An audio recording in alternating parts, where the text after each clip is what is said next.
नमस्कार। News letter मित्रा के सरंजन में आपका स्वागत है।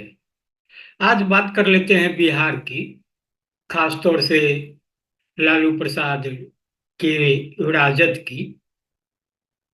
राजद में इन दिनों खूब भूमिकाबाजी हो रही है। नेतृत्व के स्तर से कहा जा रहा है कि हालिया संपन्न संसदीय चुनाव में जिन विधायकों के निर्वाचन क्षेत्र में महागठबंधन के उम्मीदवार को बढ़त नहीं मिली है, उन्हें 2025 के विधानसभा चुनाव में उम्मीदवारी नहीं दी जाएगी। हालांकि थोड़ी राहत भरी बात भी की जा रही है कि ऐसे विधायकों को सीधे तौर पर पतली गली नहीं धरा दी जाएगी। ऐसा करने से पहले तेजस्वी प्रसाद यादव इसकी तफ्तीश कराएंगे कि महागठबंधन विशेषकर राजद के उम्मीदवार को बढ़त विधायक और उनके समर्थकों की नाफरमानी की वजह से नहीं मिली या सामाजिक समीकरण के बदल जाने के चलते ऐसा हुआ। उस तफ्तीश में जो धराएंगे उन्हें विधानसभा के चुनाव से दूर कर दिया जाएगा। 174 क्षेत्रों में एनडीए को बढ़त क्या होगा क्या नहीं, यह वक्त बताएगा। फिलहाल यह जानते हैं कि संसदीय चुनाव में महागठबंधन कितने विधानसभा क्षेत्रों में पिछड़ गया और कितनों में उसे बढ़त मिली। चुनाव परिणामों के विश्लेषण से जो तथ्य उभर कर सामने आए हैं उसके मुताबिक कुल 243 विधानसभा क्षेत्रों में 174 में एनडीए को बढ़त मिली है। महागठबंधन वहां पिछड़ गया है। महागठबंधन को सिर्फ 69 यानी 69 क्षेत्रों में बढ़त मिली है। जहां तक राजद की बात है तो जिन 77 क्षेत्रों में उसके विधायक काबिज है उनमें 39 यानी 39 में उसे बढ़त मिली है और 38 यानी 38 में वह पिछड़ गया है। ऐसा माना जाता है कि तेजस्वी यादव उन्हीं 38 विधायकों को लक्षित कर तल की भरी चेतावनी दोहराते रहे हैं।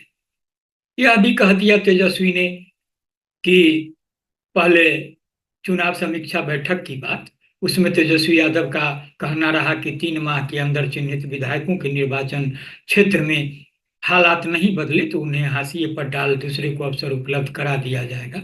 इतना ही नहीं, बगैर सोचे समझे यह भी कह दिया कि वह इस मामले में राजद अध्यक्ष लालू प्रसाद की भी पैरवी नहीं सुनेंगे। उनके ऐसा कहने का क्या मतलब निकलता है? यही न कि राजद अध्यक्ष लालू प्रसाद की अपनी ही पार्टी में हैसियत अब निर्णय करने की नहीं, पैरवी करने तक में सिमट गई है। 6 जुलाई 2024 को राजद के स्थापना दिवस समारोह में भी तेजस्वी प्रसाद ने लगभग उन्हीं बातों को दोहराया, पर भाषा थोड़ी बदली बदली सी महसूस हुई। उम्मीदवारी से वंचित रखने की बात पार्टी छोड़ गए वैसे विधायक और नेताओं पर आ गई जो राजद में वापसी की जुगत भिड़ा रहे हैं। लोग जरूर जानना चाहेंगे कि तेजस्वी यादव की भाषा आखिर इस रूप में क्यों बदल गई। दरअसल हुआ यह कि समीक्षा बैठक के बाद और स्थापना दिवस से पहले राजद अध्यक्ष लालू प्रसाद ने ऐसा कुछ कर दिया कि तेजस्वी यादव की चेतावनी की हवा निकल गई। कैसे, यह जानने के लिए पाटलिपुत्र संसदीय क्षेत्र में चलना पड़ेगा। मीसा भारती यानी लालू प्रसाद यादव की बड़ी पुत्री मीसा भारती, तो मीसा भारती पाटलिपुत्रा से राजद की उम्मीदवार थी। तीसरे तीसरे प्रयास में उनकी जीत हो गई, पर दानापुर विधानसभा क्षेत्र में वह पिछड़ गई। दानापुर से रीतलाल यादव राजद के विधायक हैं। पाटलिपुत्र संसदीय क्षेत्र के सिर्फ इसी विधानसभा क्षेत्र में भाजपा प्रत्याशी रामकृपाल यादव को बढ़त मिली। इस दृष्टि से तेजस्वी यादव की चेतावनी रीतलाल यादव के लिए भी मानी जा रही थी। उन पर संदेह इसलिए भी था कि पाटलिपुत्र संसदीय क्षेत्र से उम्मीदवारी की चाहत वह भी रखते थे। तेजस्वी प्रसाद यादव की चेतावनी के मद्देनजर चर्चा उठी कि रीतलाल यादव राजद छोड़ भाजपा में शामिल होने जा रहे हैं। जानकारों के मुताबिक बात लालू प्रसाद तक पहुंची। कहते हैं कि राबड़ी देवी के आवास पर बुला उन्होंने पीठ सहला दी। रीतलाल यादव गदगद हो गए। विश्लेषकों का मानना है कि लालू प्रसाद की राजनीति का जो स्वभाव है उसमें मुंह फुलाने से पहले तमाम चिन्हित विधायकों को एक एक कर वह इसी तरह अभयदान दे देंगे।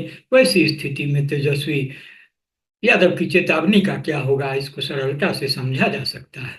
यह गौर करने वाली बात है कि चुनावों में असहयोग और भीतरघात के संदेहों से घिरे विधायकों और नेताओं को ऐसी चेतावनी पहले भी मिलती रही है, कार्रवाई भी होती रही है। इस बार इस मसले पर राजद नेतृत्व कुछ अधिक गुस्से में दिख रहा है। आखिर क्यों?